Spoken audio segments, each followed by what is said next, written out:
Assalamualaikum warahmatullahi wabarakatuh. Alhamdulillahi wa kafa. Wassalatu wassalamu ala rasulihil mustafa wa ala alihi wa ashabihi wa man ihtada amma ba'd. Puji syukur alhamdulillah, mari sama-sama kita haturkan kehadirat Allah Subhanahu wa taala. Salawat dan salam semoga Allah sampaikan keharibaan Nabi kita Muhammad sallallahu alaihi wasallam. Bertemu kembali dengan kami Majelis Studi Dakwah Terapan yang mengulas dan mengkaji materi-materi dakwah untuk dapat diterapkan dalam ibadah dan kehidupan sehari-hari. Sudah banyak video yang kami upload.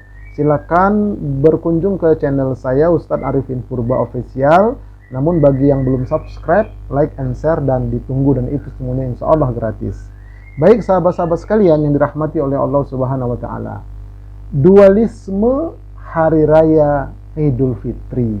Nah, ini tahun 1444 Hijriah atau tahun 2023 ada potensi sepertinya kita mengalami di negeri kita ini dualisme. Ada dua hari rayanya.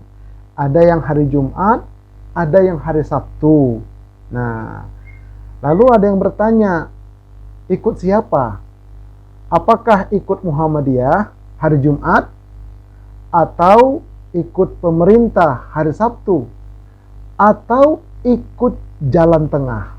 Nah, ini jadi ada 3 opsi dia. Bagaimana? Nah, ini mari kita lihat. Jadi yang pertama harus kita tanamkan, kita camkan dalam jiwa kita bahwa kita boleh berbeda, namun kita tetap bersatu. Kenapa? Karena kita bersaudara. Ya, justru karena ada perbedaan itulah Allah perintahkan kita agar bersatu. Allah berfirman, "Wa'tasimu bihablillahi jami'a wa la tafarraqu." Artinya, dan berpegang teguhlah kamu semuanya pada tali agama Allah, yaitu al-Islam, dan janganlah kamu bercerai-berai. Walaupun kita berbeda seperti penetapan 1 Syawal ini, walaupun berbeda, tetap kita bersatu. Tetap kita berpegang pada tali agama Allah. Jangan saling menjelekkan, jangan saling menjatuhkan. Sebab kita ini bersaudara. Allah berfirman, "Innamal mu'minuna ikhwatun fa'aslihu baina akhawaykum wattaqullaha la'allakum turhamun." Artinya, sesungguhnya orang-orang mukmin itu adalah bersaudara, karena itu damaikanlah antara kedua saudaramu dan bertakwalah kepada Allah supaya kamu mendapat rahmat. Jadi kalau mau mendapat rahmat, bertakwalah kepada Allah. Salah satu ciri orang yang bertakwa mendamaikan antara saudara-saudara yang ada perbedaan, yang ada khilafiyah, yang ada beda sudut pandang. Damai kita bersaudara, kita adalah satu. Nah, ini yang perlu kita camkan. Baik, mari kita coba ulas bagaimana, mengapa bisa berbeda Lebaran itu. Nah, ini karena adanya perbedaan metode dalam menetapkan awal bulan Hijriyah. Ya. Ada 2 metode yang dipakai. Yang pertama, metode ru'yat. Yang kedua, metode hisab. Nah, ini selamanya tidak akan pernah bersatu. Ya, kalau masing-masing bertahan pada egonya. Nggak akan mungkin bersatu antara kedua ini. Selamanya. Nah, kenapa? Karena beda metodenya. Ya, seperti air dengan minyak itu. Tidak mungkin bisa bersatu. Kecuali nanti ada larutan satu lagi yang untuk meleburkan. Itulah pendamainya itu. Baik. 1, yang mengikuti ru'yat. Ru'yat adalah aktivitas mengamati visibilitas hilal. Yakni penampakan bulan sabit yang tampak setelah matahari terbenam. Maka di tempat itu sudah masuk bulan baru. Namun jika tidak terlihat, maka maghrib keesokan harinya lah baru bulan baru. Nah, ada batas minimum posisi bulan 3 derajat di atas permukaan laut.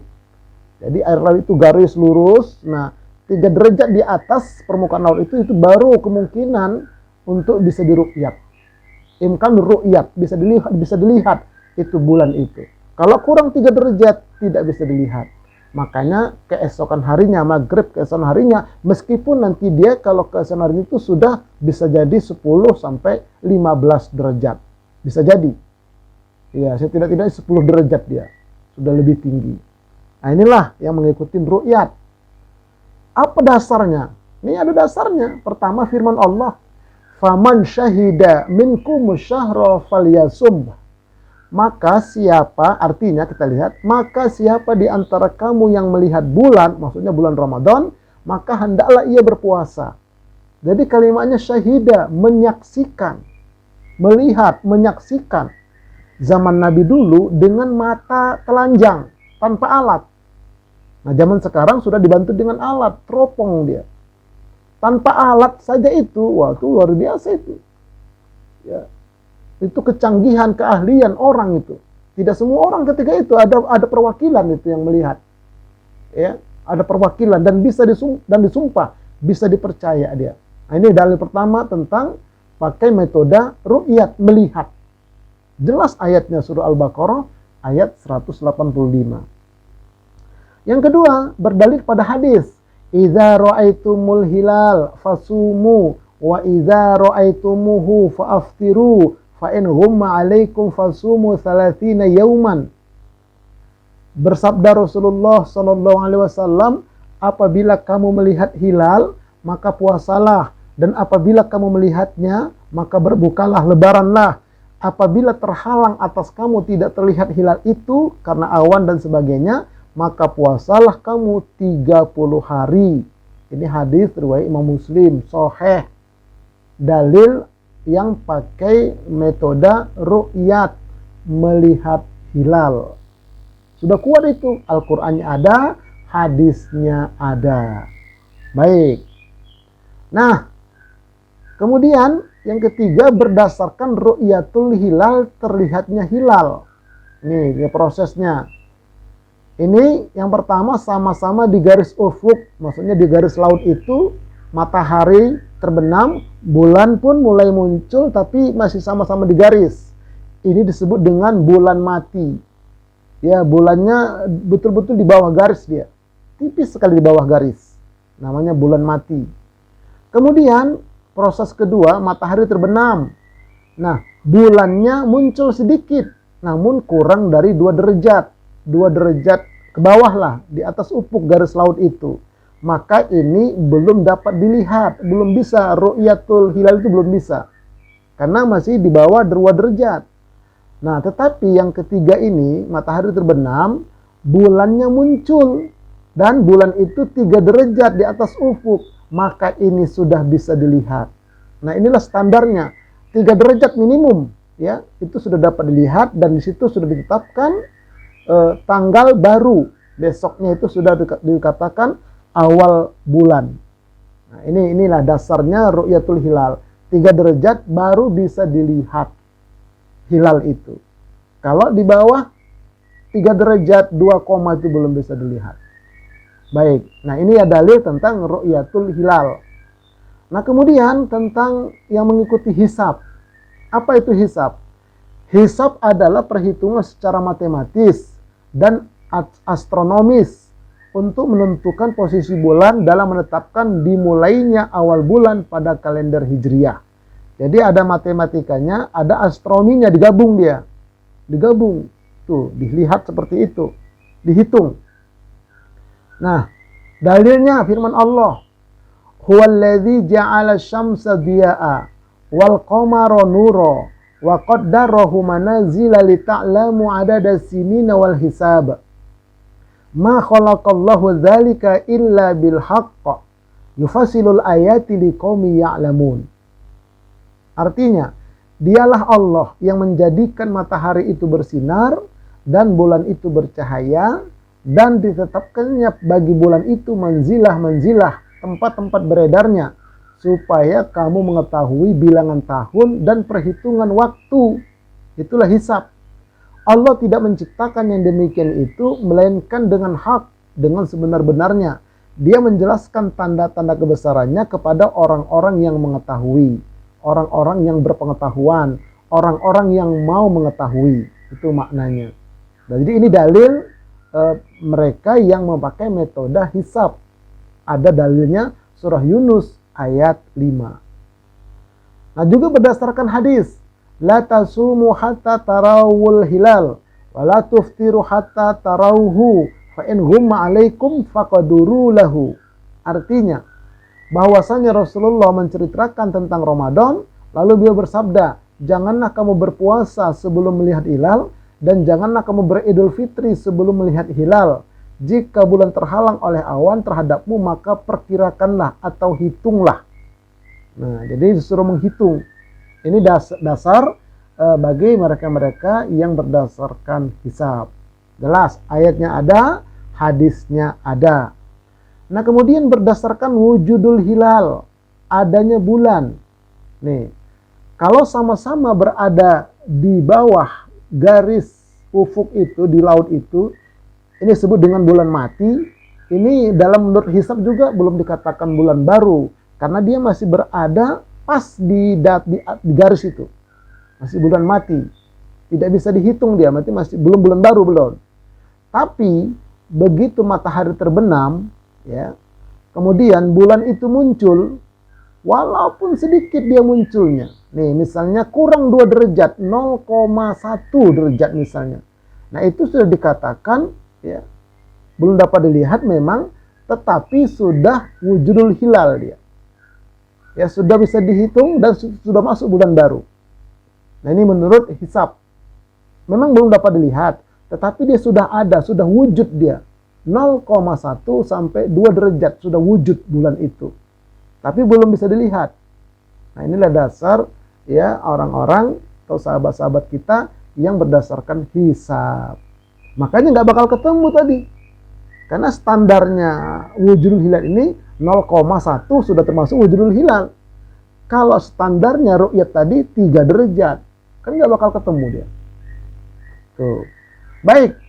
Nah, kemudian juga berdasarkan, ini bagi yang hisab, berdasarkan ru'yatus syam, melihat matahari untuk menentukan waktu sholat. Yang saat ini beralih pada hisab melihat jam. Ini dah hadisnya, redaksi hadisnya, kita lihat terjemahannya. Dari Abdullah bin Amr, bahwa Rasulullah bersabda, waktu sholat zuhur adalah jika matahari telah condong dan bayangan seseorang seperti panjangnya selama belum tiba waktu sholat asar. Dan waktu sholat asar selama matahari belum menguning. Dan waktu sholat maghrib selama mega merah syafaq belum menghilang. Waktu sholat isya hingga tengah malam. Dan waktu sholat subuh semenjak terbit fajar selama matahari belum terbit. Jika matahari terbit, maka janganlah melaksanakan sholat, sebab ia terbit di antara 2 tanduk setan. Hadis ini sahih riwayat Imam Muslim.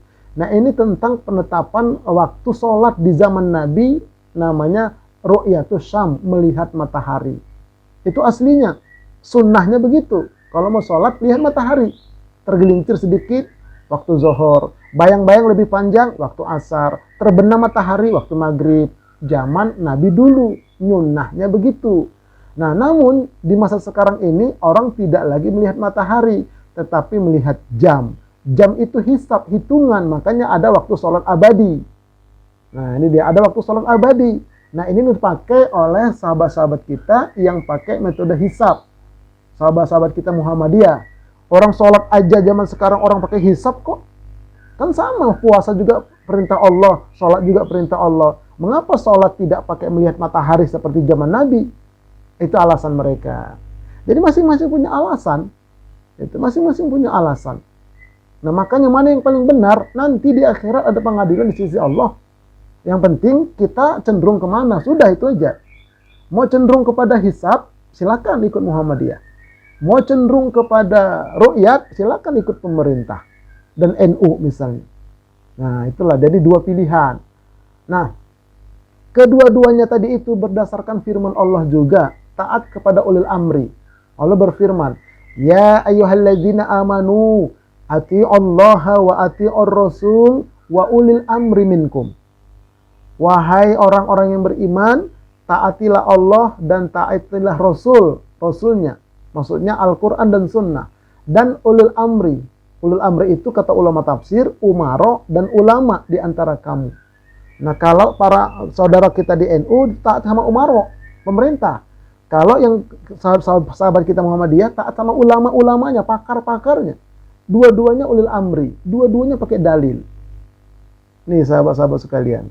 Nah, jadi ahli ru'yat juga pakai dalil, yang ahli hisab juga pakai dalil. Dalilnya ini, dalilnya ayat ini. Yang satu ulul amri maksudnya adalah umara, yang satunya ulul amri maksudnya adalah ulama, pakar di bidang hisab itu. Wallahu a'lam bishawab.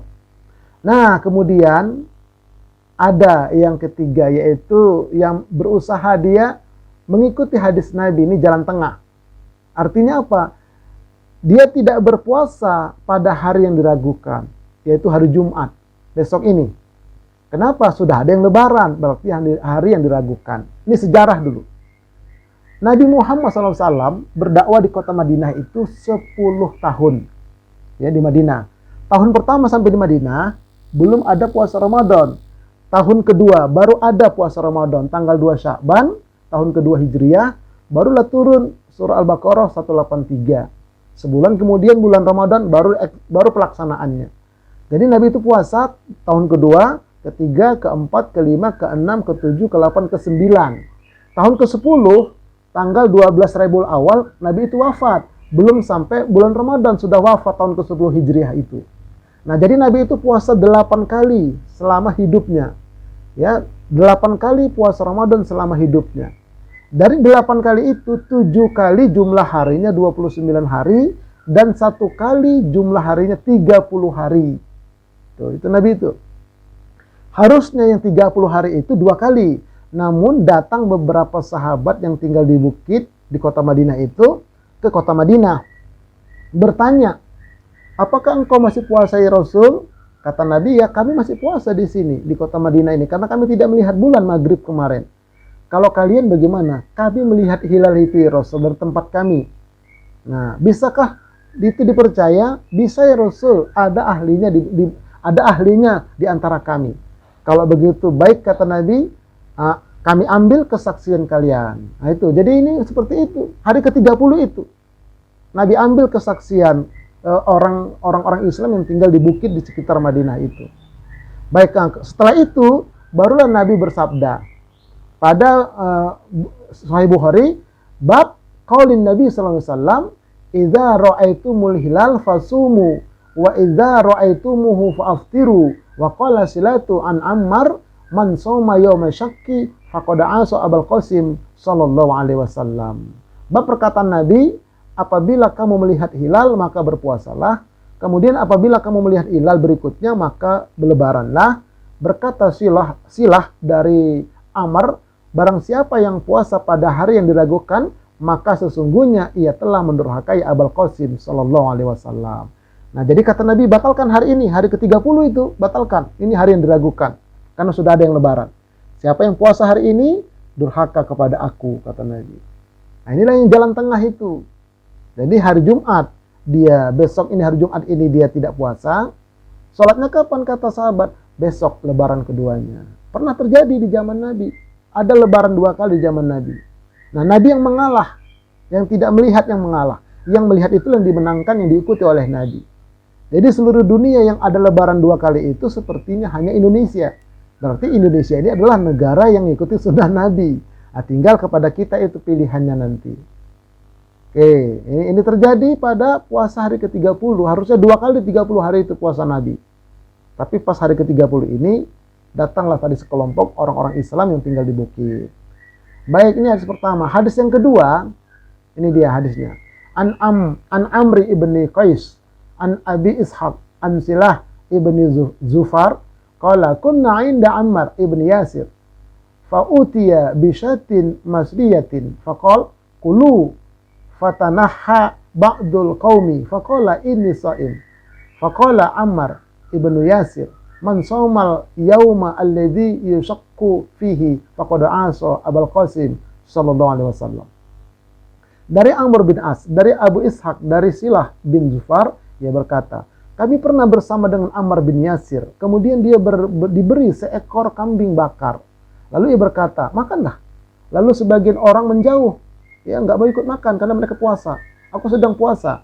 Maka Ammar bin Yasir ini lantas berkata, barang siapa berpuasa pada hari yang diragukan, sesungguhnya dia telah durhaka kepada Abul Qasim sallallahu alaihi wasallam. Nah, ini hari ke-30 itu. Hari yang diragukan, sudah ada yang lebaran. Nah, maka dia termasuk sahabat yang datang ini, ya. Dia sudah lebaran, maka dia bawa kambing bakar, suruh makan. Orang nggak mau, karena sedang puasa katanya. Makanya disampaikanlah hadis ini kepada mereka. Nah, ini terjadi hari ke-30 di bulan Ramadan. Oke, nah berdasarkan firman Allah juga, ini dasarnya. Selain hadis tadi yang jalan tengah, berdasarkan firman Allah juga. Jika ada perbantahan, kembalikanlah kepada Allah dan Rasul, Al-Quran dan Sunnah. Ya ayyuhalladzina amanu, ati'ullaha wa ati'ur rasul wa ulil amri minkum. Fa in tanaza'tum fi syai' farudduhu ilallahi war rasul. In kuntum tu'minuna billahi wal yaumil akhir, dzalika khairu wa ahsanu ta'wila. Wahai orang-orang yang beriman, taatilah Allah dan taatilah Rasulnya dan ulil amri, umaro atau ulama di antara kamu. Kemudian, jika kamu berlainan pendapat tentang sesuatu, nah termasuk berlainan pendapat tentang akhir Ramadan atau bulan Syawal tadi, maka kembalikanlah kepada Allah, yaitu Al-Quran, dan kepada Rasul sunnahnya. Nah itu tadi, makanya ada tadi sunnah yang melarang puasa pada hari diragukan. Jika kamu benar-benar beriman kepada Allah dan hari kemudian, yang demikian itu lebih utama bagimu dan lebih baik akibatnya. Yang jalan tengah itulah lebih utama bagimu, kata yang mengikuti jalan tengah. Karena ada tuntunan dari Nabi tadi, ada sejarah, ada kisah. Siapa yang puasa pada hari yang diragukan ini, sudah ada yang lebaran, dia durhaka kepada Abul Qasim. Kembalikanlah kepada Allah dan Rasulnya, maksudnya sunnahnya, sunnah Nabi. Nah ini yang mengambil jalan tengah. Dalilnya pakai ayat ini juga. Wallahu a'lam bishawab. Mana yang benar, hanya Allah yang tahu. Nanti di akhirat ada pengadilan di sisi Allah subhanahu wa ta'ala. Nah, oleh karena itu, ini kesimpulan terakhir, indahnya kebersamaan merupakan ciri umat Rasulullah sallallahu alaihi wasallam. Walaupun kita berbeda, ada yang lebaran hari Jumat, ada yang lebaran hari Sabtu, ada yang tidak puasa hari Jumat, berlebaran hari Sabtu, itu semua adalah umat Rasulullah sallallahu alaihi wasallam. Kita kompak, kita bersatu, kita bersaudara. Ini saja mungkin, semoga bermanfaat. Kita tutup dengan doa kafaratul majlis. Subhanakallahumma wa bihamdika asyhadu an la ilaha illa anta astaghfiruka wa atubu ilaik. Assalamualaikum warahmatullahi wabarakatuh.